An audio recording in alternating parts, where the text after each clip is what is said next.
So, Jim, tell us a little bit about Ronatec and all that you all do for the finishing industry. I know you all have a lot of hands and a lot of different things that you work with shops.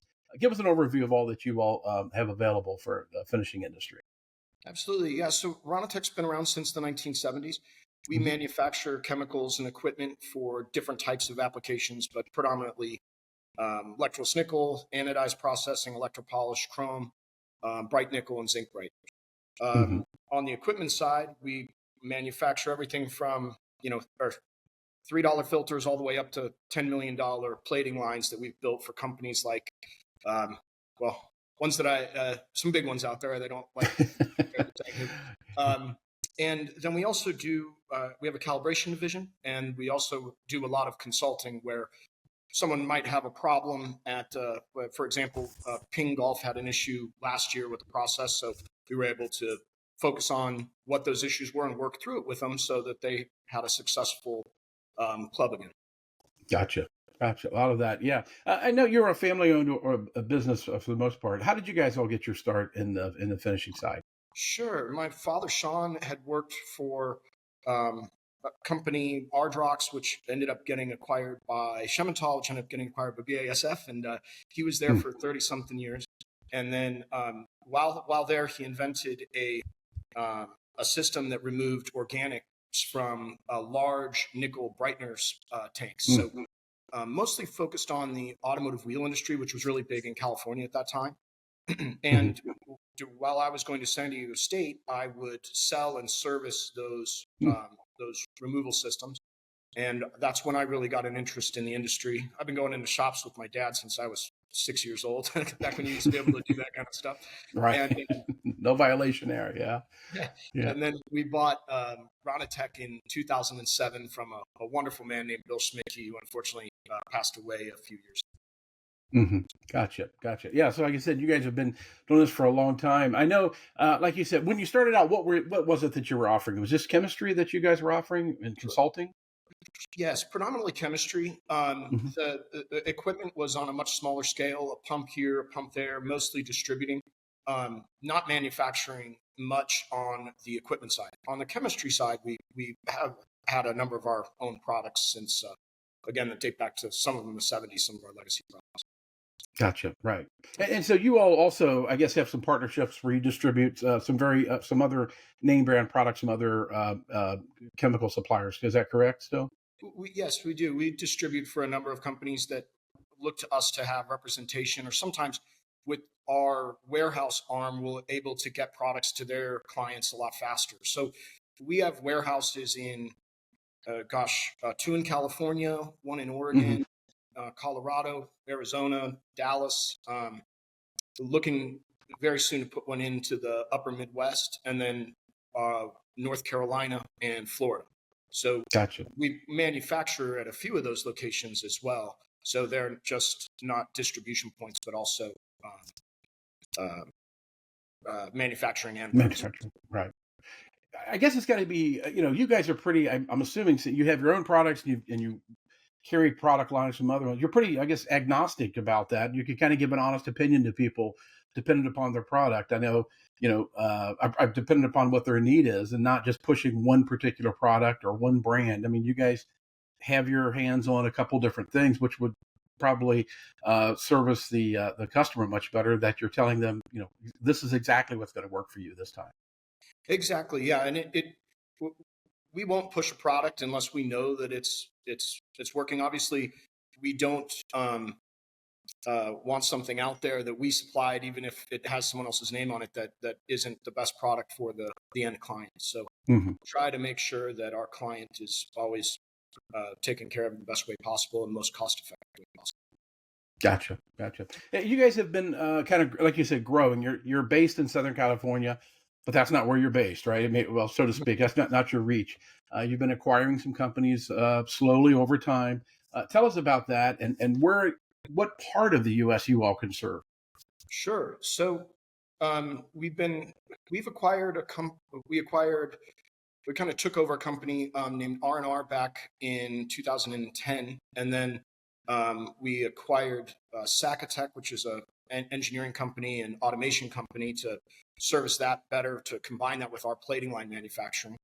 And then more recently, MetalX, which was our largest acquisition, which was really allowed us to expand into the East Coast and service our Hmm. customers in the South a little better as well. Right. So yeah, it's definitely been interesting in growth. We try to work with companies that are family owned and also fit our model of putting the client first in the most cost effective way possible, while at the same time offering excellent products and tech support. Great. Yeah. So really, anywhere in the U.S. that that could use you. I mean, like you said, not you can kind of work with them. You've got locations probably pretty close to where they're located somewhere. Yeah, that's correct. We can pretty much ship to any customer overnight or 2 days on chemistry. And then we manufacture equipment and ship it all over the world. So right now, I have kind of crazy. I have a crew in Reno at the Mm. moment installing a line, a crew in Florida installing a line, a crew in Reynosa, Mexico installing a line, and Mm. a crew in Laredo, Mexico installing a line. Wow. So um, yeah, we our equipment takes us pretty much all over the globe, where we've done projects in Vietnam, Taiwan, all over Hmm. Canada, all over Mexico, a couple in Europe. Haven't gotten down to South America yet, but I'm hoping to soon. You'll be there soon. Yeah. I was gonna say. Yeah, that's something. When all did you start doing the design installation of lines? When did that all start for you all? Sure. Really, it really grew into where it went from being, hey, build one tank and two tanks, which when I started building those, I was doing it in my garage. Right. Years and years ago, back in 2008, 2009, when the economy was really struggling. We were trying to do anything to bring some extra money in. And that blossomed into doing full line builds. Our first big project we did was for Lockheed Martin, actually, and that Mhm. um, we were able to use that and pivot and build significantly more. So last year, we actually built 30 lines in 2023. I think we did like 31 Wow. lines. So again, some of those are little 2 foot by 2 foot tanks with 5 tanks. It's still a line, and some of those are with tanks that are 80 feet long, and there's 10 of them. So our we're seeing a big pivot there in the number that are automated now, because Mm. automation advanced so much in the last 2 years. I mean, Right. you 5 years ago, if I would tell people, hey, I would stay away from automation unless you're making the same widget all day long. But that's Right. not the case anymore. Now we can run infinite a number of recipes, and with the new data logging capabilities and how fast it is, it's kind of amazing. But automation's gotten cheap. It's kind of like flat Right. screen TVs. The only thing that's Right. expensive now, right? Um, Right. I was gonna say, yeah, that I remember paying $4,000 for mine, and now it's you get one for 350. It's like wow. But it's funny that you mentioned that about because it seems like you've got the equipment makers, and then you've got the chemical supply people on one side, right? And sometimes when lines get put together and things get dialed in and everything, sometimes you have a problem with some finger pointing about how well it was working and all these things. That really, what you all do kind of takes that out of it, correct? You all own the installation. You're probably consulting on what chemistry is going to work, and vice versa. You've got the chemistry. You know what the equipment's going to be needed, right? How's that worked out for you all with that, having all that sort of combined into one at times? right. Yeah. It's very beneficial, especially for the client, because Hmm. you don't know how many times I've walked into a facility where somebody was using a polypropylene tank that was holding hydrofluoric acid, for example, Mm. which you can't do. And those are the types of mistakes that we don't make at Ronatec. We make sure that everything's compatible on a chemical side to and ties well into the equipment. I mean, electropolish is hydrophilic. You need to know that you have to compensate for that, right? So there's things that a lot of times an equipment supplier might not know, that because he's doing it based off the client's design, where we're able to come in and go, look, that's a bad idea, and here's why. And Right. it really eliminates issues down the line. Right.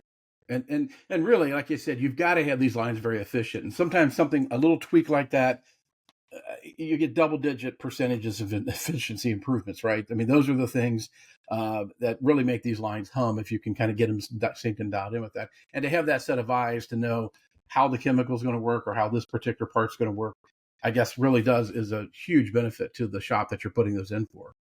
Well, exactly. And the big advantage is we can do the whole process. So everything from the line, the tanks themselves, that's the easy part. The hard part's when you get into the ventilation and making sure that's designed properly, Right. accommodating for the waste. How much waste are we creating? Knowing that this can be evaporated, this can't.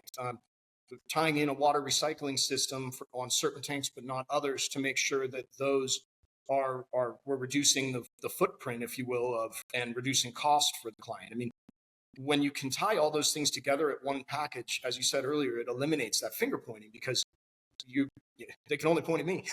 So, Right, right.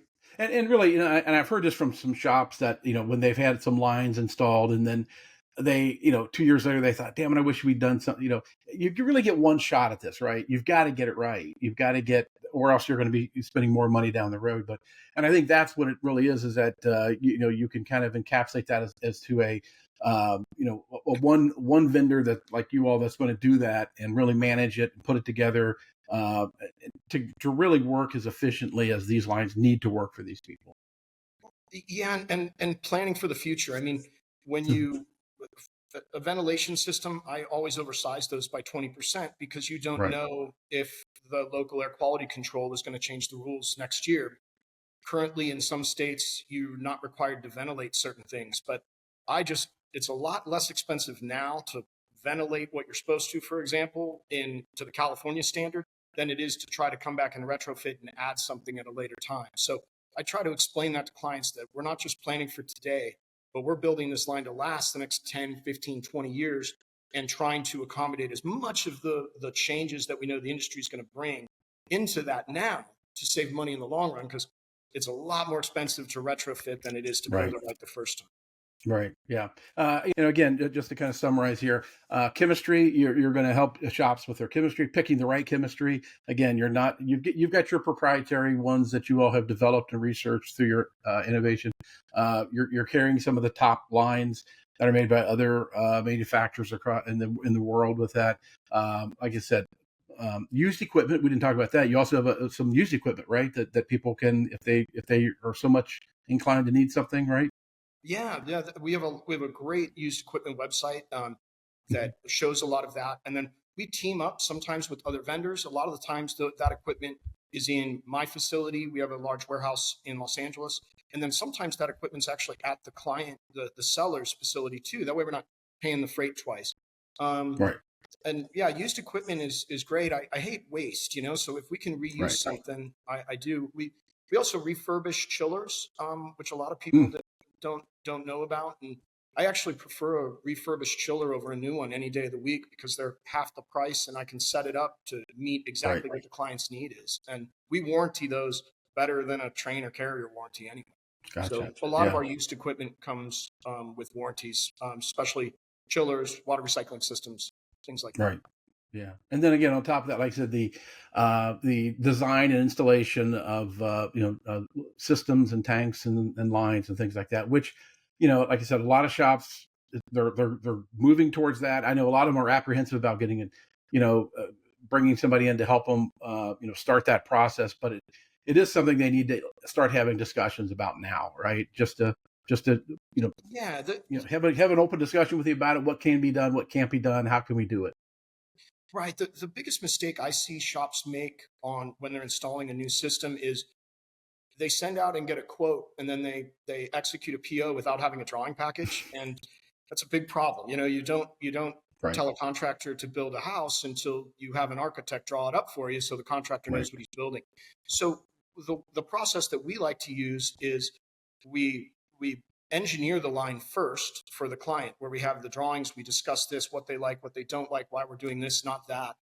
Mhm. And that allows us to then provide a full quotation to the client of where we're down to the penny on what the ducting is going to cost, the installation is going to cost, those things, because there's just so many unknowns until you really put it down on paper. And those drawing packages help eliminate those unknowns, and that reduces costs and change orders for the client in the long run.